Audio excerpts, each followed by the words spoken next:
Field and the CDC for their work on this matter and all the other work they've been doing over the past, what now seems like a long period of time.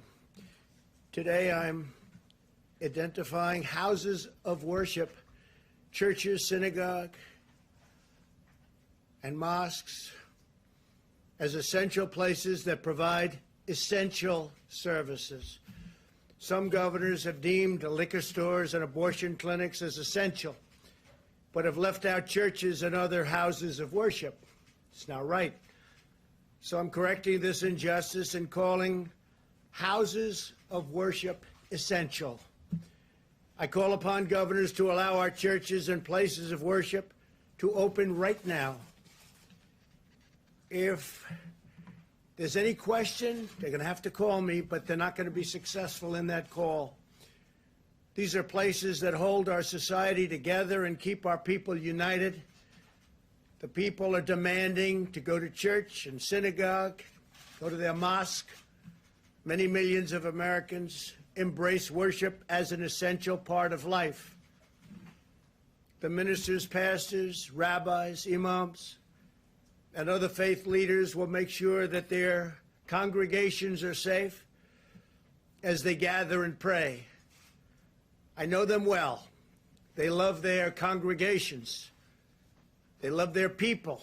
They don't want anything bad to happen to them or to anybody else. The governors need to do the right thing and allow these very important, essential places of faith to open right now for this weekend. If they don't do it, I will override the governors. In America, we need more prayer, not less. Thank you very much. Thank you.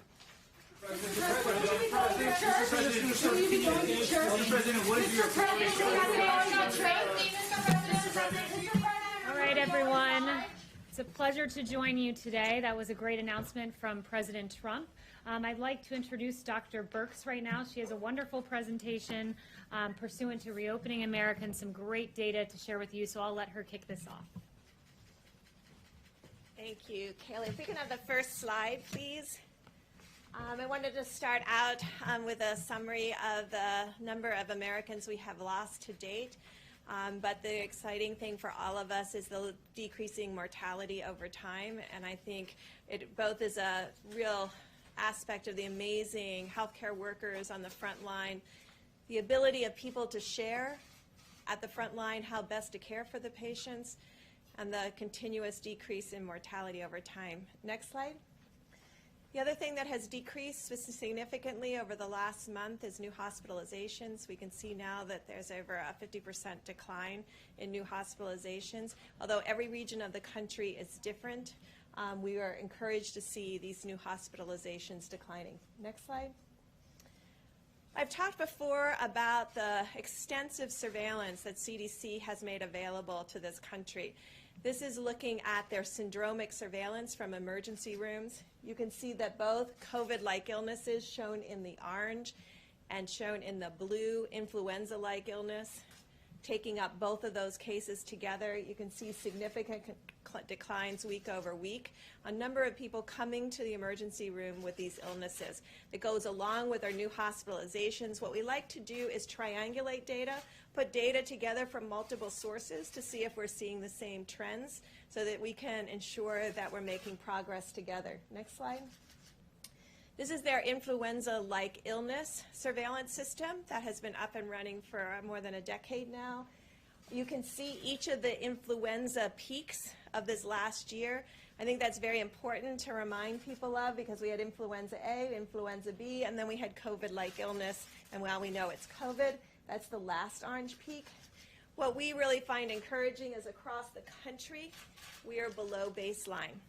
Why is that particularly important? Now, these are reported state by state, county by county. So each county will be able to see precisely where they are.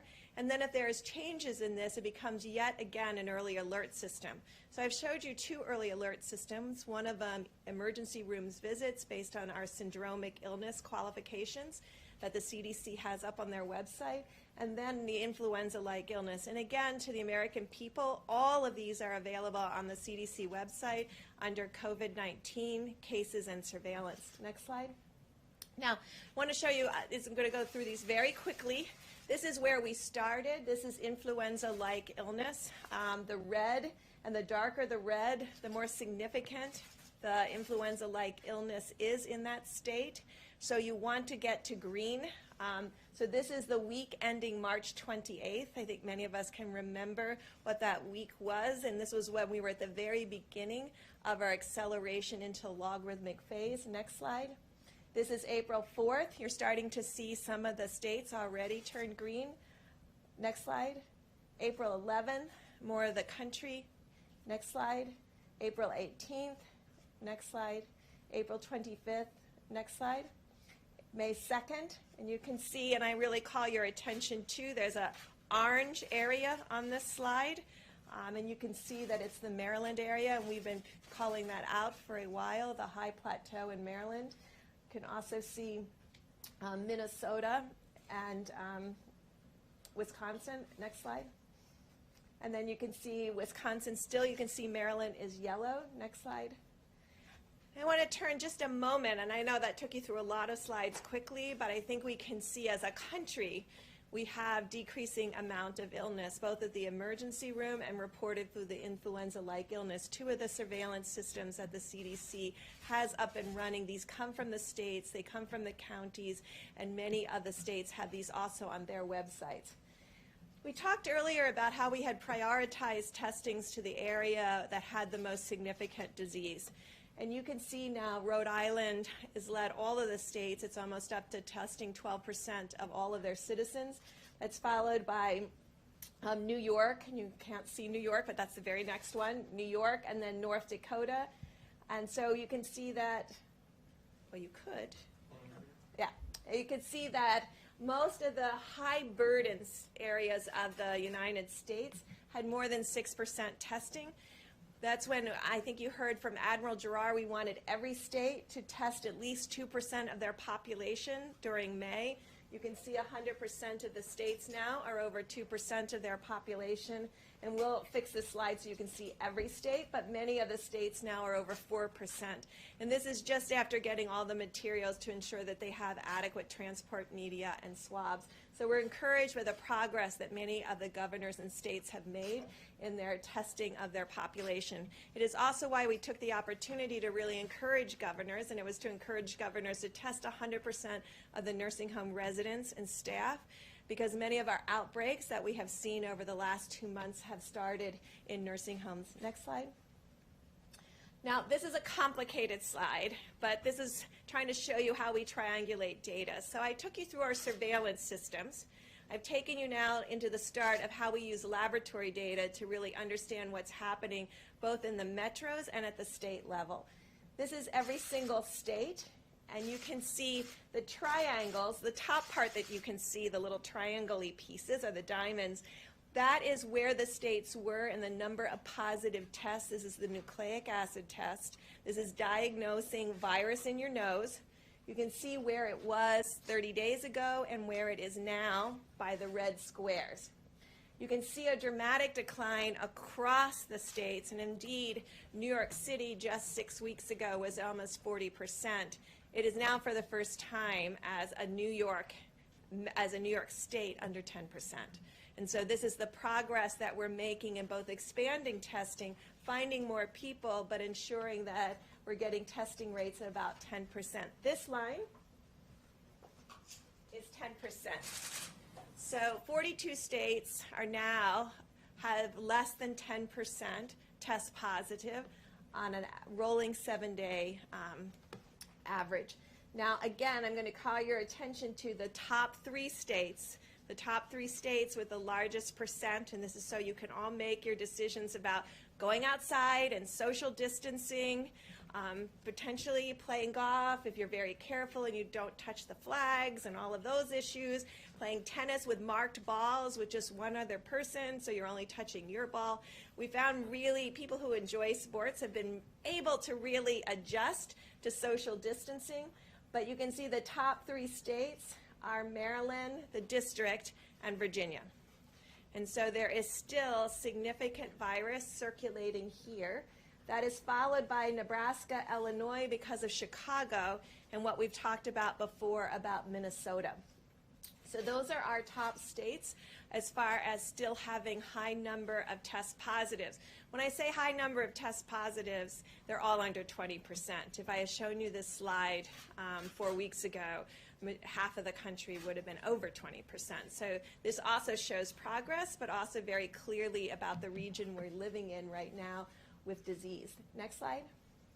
Now I wanted you to see this as a metro because that's just a state level. So we look at this in multiple different ways. The number one metro with the highest positivity rate is the District of Columbia, which includes Northern Virginia and Maryland, Montgomery County, and PG County. That is followed by Baltimore, Chicago, and Minneapolis. And so these are the places where we have seen really a stalling or an increase of cases, as in Minneapolis. You can see all the other metros are almost all exclusively below 10%.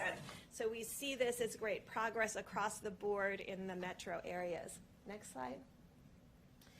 So we also look at daily cases and daily case numbers, and I know that you all know that that's a very erratic, and it depends sometimes on how the tests were reported, how the case were reported, and so you often have to look at it over a 3 or 7 day period. This is looking at daily cases on a 7-day rolling average. You can see the number one at the top peak that has now come down dramatically is the New York metro area.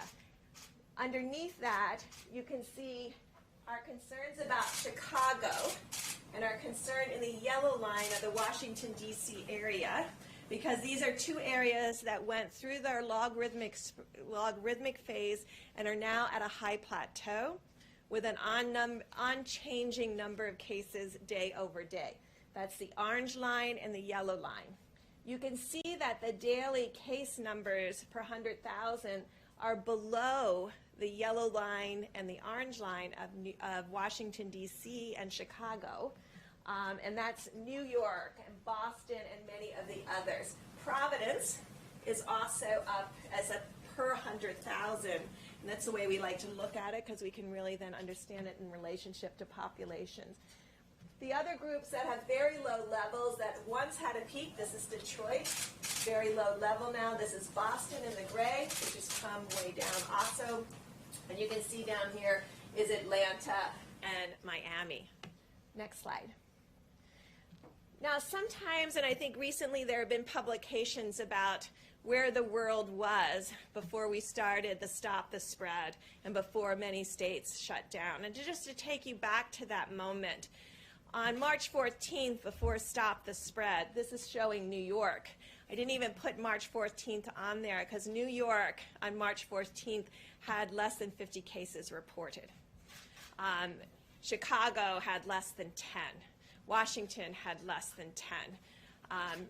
LA had less than 20. The large state at that time that had a significant number of cases was the Washington area, Washington state, which had 100 cases. On March 14th, we had about 500 cases distributed around the United States, not in any dramatic hotspot per se, but the majority of those cases and the hotspot at that moment was Washington state. This is how the New York metro area, which includes obviously northern New Jersey, northern parts of Pennsylvania, parts of Connecticut and Rhode Island, and the dramatic decline that they've had in the number of cases. And I know you know that also mortality has started to decrease in that northern New Jersey and New York area. Next slide. But I wanted you to see how we bring all this information together on a daily basis. The red line in this graphic are the emergency room visits. So those are the syndromic visits that I discussed with you at the beginning. The blue line is the test positive, and again, it's very erratic because of the reporting of when cases sometimes from the entire weekend are added on a Monday morning. And then you can see the actual case numbers in the black bars. And so that's how we bring everything together. And what we want to see is all of the items trending down. We want to see the number of positives that you find, because we really have states now looking for asymptomatic cases. So we want to ensure that both asymptomatic cases, symptomatic cases, are all declining as shown in the blue line, that emergency room visits are declining, and the actual case numbers are declining together. And of course, then there's mortality behind that in the green bars that are hard for you to see. Next slide. But this is the Washington area. And so that's why I want you to see that contrast. You can see there's not been that dramatic decline in the blue line. There's not been that dramatic decline in the black bars of cases. And there's not been a dramatic decline in the emergency room visits with COVID-like illnesses. So even though Washington has remained closed, LA has remained closed, Chicago has remained closed, we still see these ongoing cases. And I've asked the CDC, and the CDC is working with the local areas in Chicago and this area in LA to really understand where are these new cases coming from and what do we need to do to prevent them in the future. Next slide. This is Chicago, again, just to show you.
Book Now helps me a lot. Instead of negotiating and wasting time, you just click Book Now, you send your driver that way, and he's loaded and we're running.